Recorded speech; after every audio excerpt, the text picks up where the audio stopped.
Bonjour à tous, bienvenue sur votre émission Kalasso, l'émission qui est là, on le dit toujours, pour mettre la lumière sur les universités, mais également de mettre en valeur les étudiants. Alors, c'est dans le cadre de notre tournée universitaire qu'aujourd'hui, on se retrouve à l'université HETEC pour échanger avec ces deux étudiants autour du thème « L'intelligence artificielle, opportunités ou menaces pour l'avenir des étudiants ». Sans plus tarder, on va leur donner la parole pour se présenter. Comme je le dis toujours, tout seigneur, tout honneur. Donc, je me tourne vers vous. Bonjour. Bonjour. Vous allez bien? Très bien, merci. Nous sommes avec Amba Bandi Gabriel. D'accord, Monsieur Gabriel. Ouais. C'est plus facile. Ouais. D'accord. Et vous, madame? Bonjour, je suis mademoiselle Fadima Ologem. Olegem, madame Olegem, monsieur Gabriel, enchanté. Vous êtes avec votre animatrice Lady Seta. Aujourd'hui, nous sommes avec monsieur Gabriel et madame Olegem pour échanger. C'est pas un débat, c'est un échange. Alors, ceci étant, nous allons entamer notre discussion. Je me tourne vers vous, madame Olegem. Comme on l'a dit, le thème c'est l'intelligence artificielle, opportunités ou menaces pour l'avenir des étudiants. Donc on parle de IA, on ne va pas se mettre à définir l'intelligence artificielle puisque nous sous-entendons qu'on connaît tous déjà la définition. Mais ce que je vais vous demander, est-ce que vous utilisez les outils IA dans vos études? Si oui, lesquels? Oui, j'utilise fréquemment les outils IA dans les études. De temps en temps, Gemini, ChatGPT pour résumer les cours et comprendre plus facilement les notions difficiles. D'accord. ChatGPT surtout, qui est surtout répondu là maintenant. Monsieur Gabriel, vous pensez que comment les nouvelles technologies influencent-elles le développement des étudiants? Pour moi, les nouvelles technologies, notamment l'IA, sont très importantes pour les étudiants. Je prendrai un cas très précis dans le domaine du développement. On a besoin de pousser l'imagination un peu plus loin. Et justement, on utilise Claude Code, par exemple, pour pousser notre imagination un peu plus loin, pour nous faciliter la tâche. Donc, l'intelligence artificielle est un outil, un accompagnateur, pas un remplaçant. D'accord. Pour moi, c'est très important. Donc, oui, vous voulez ajouter quelque chose? Non. D'accord. Donc, ce qui veut dire qu'elle améliore la qualité de l'apprentissage. Exactement. D'accord. Madame Olegem, l'utilisation de l'IA risque-t-elle de réduire les capacités de réflexion personnelle des étudiants? L'utilisation de l'IA risque de réduire les capacités de réflexion si elle n'est pas utilisée de façon responsable. L'IA est certes un outil qui nous facilite la tâche, la compréhension, mais ça ne peut pas remplacer les étudiants brillants qui veulent apprendre. L'IA ne doit aucunement pousser les étudiants à éteindre l'esprit critique. D'accord. Monsieur Gabriel, si on prend en global, bon, surtout ici, nous allons remarquer ensemble que les outils IA sont encore nouveaux. Donc, est-ce que vous pensez que l'IA devrait intégrer officiellement les méthodes d'enseignement? Oui. L'IA devrait être intégrée officiellement puisque dans le monde professionnel, l'IA est déjà utilisée. C'est une compétence qui est fortement demandée et recommandée dans le domaine professionnel. J'en parle puisque je l'utilise tous les jours au travail. D'accord. Monsieur Gabriel, il vient de parler du monde professionnel.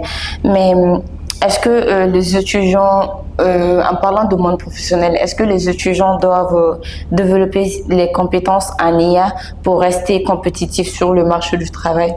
Effectivement, les étudiants doivent développer leurs capacités à s'adapter aux IA pour rester compétitifs sur le marché du travail, car l'IA est beaucoup demandée.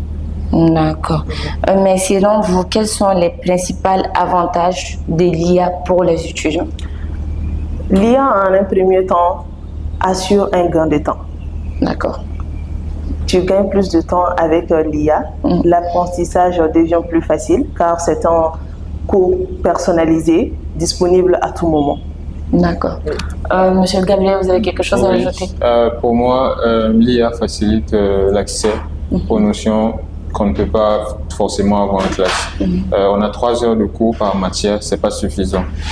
pour tout apprendre. Donc, avec l'intelligence artificielle, on approfondit les notions vues en classe et on découvre de nouvelles notions. Voilà. D'accord. On a beaucoup parlé de l'avantage de l'IA, mais vous pensez que, selon vous, quels sont les principaux risques liés à l'utilisation de l'IA dans les études? Parce que si ça a des avantages, ça a aussi des inconvénients. Comme je l'ai dit plus tôt, l'IA ne devrait pas remplacer, mais plutôt accompagner. Alors ça devient un danger lorsque l'IA est un remplaçant plutôt qu'un accompagnateur. Si un étudiant se sert de l'IA pour tricher, par exemple, s'il copie bêtement ce qu'il retrouve grâce à l'IA, ce n'est pas bon. Là, c'est un danger pour lui. Parce que l'IA ne doit pas remplacer. On ne doit pas prendre tout ce qu'on retrouve bêtement. Il faut un peu chercher, il faut critiquer ce que l'IA donne. Il faut chercher à comprendre aussi. D'accord. Et selon vous, comment est-ce qu'ils doivent l'utiliser l'IA de façon responsable? Ok. Je prenais un cas très pratique. Pour un développeur ou un étudiant en réseau, on fait des recherches uniquement sur ce qui est important. C'est vrai que ça peut aller un peu plus loin, mais il faut faire sur ce qui est important, chercher à comprendre. Et voilà, pour moi, c'est ça. D'accord. Vous avez quelque chose à ajouter sur comment les étudiants doivent utiliser l'IA de façon plus responsable?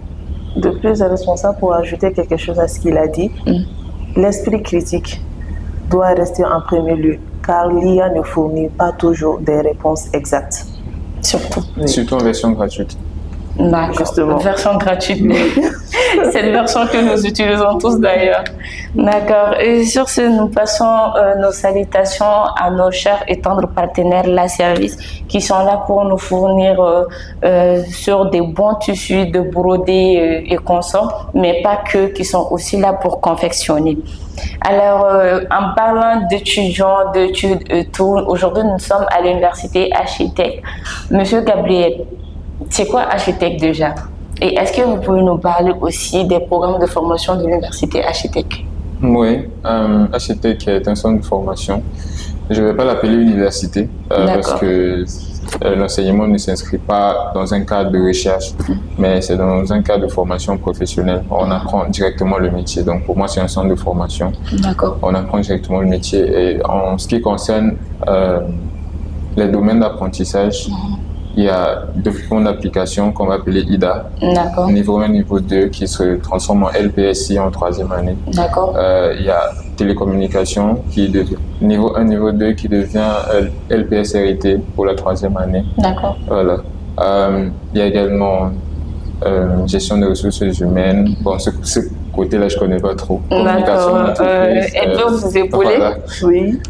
En communication, on commence par Common 1, communication d'entreprise, Common 2 en 2e année et en 3e année, tu as le choix entre communication d'entreprise et gestion des ressources humaines. D'accord. C'est les différentes filières qu'on retrouve ici à l'université HITEC. Oui. D'accord. Finance, comptabilité, FC. Finance, comptabilité, d'accord. Et quels sont vos programmes d'activité en général?